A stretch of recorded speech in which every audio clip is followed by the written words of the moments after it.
नमस्कार दोस्तों, शक्तिकुंज चैनल पे आप सभी लोगों का बहुत बहुत स्वागत है।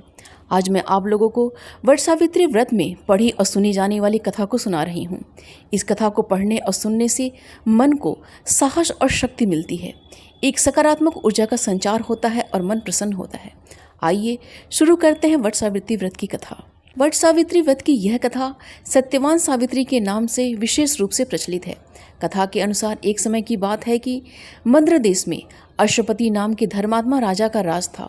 उनकी कोई भी संतान नहीं थी। राजा ने संतान हेतु यज्ञ करवाया। कुछ समय बाद उन्हें एक कन्या की प्राप्ति हुई, जिसका नाम उन्होंने सावित्री रखा।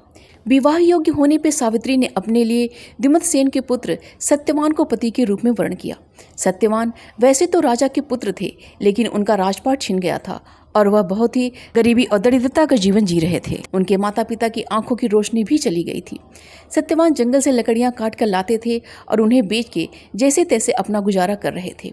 जब सावित्री और सत्यवान के विवाह की बात चली तो नारद मुनि ने सावित्री के पिता राजा अश्वपति को बताया कि सत्यवान अल्पायु हैं और विवाह के 1 वर्ष बाद ही उनकी मृत्यु हो जाएगी।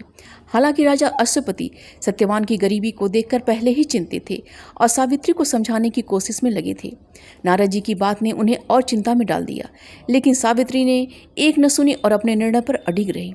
अंततः सावित्री और सत्यवान का विवाह हो गया।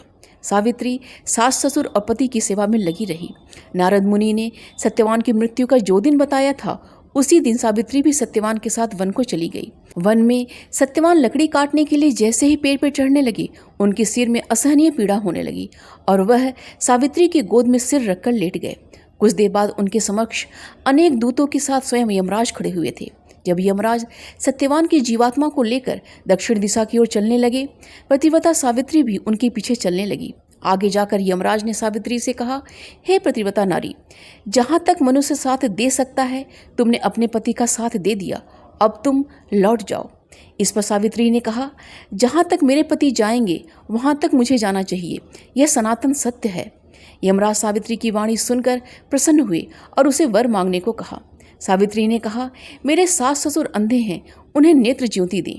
यमराज ने तथास्तु कहकर सावित्री को लौट जाने को कहा और आगे बढ़ने लगे, किंतु सावित्री यम के पीछे ही चलती रही। यमराज ने प्रसन्न होकर पुनः वर मांगने को कहा। सावित्री ने वर मांगा, मेरे ससुर का खोया हुआ राज्य उन्हें वापस मिल जाए।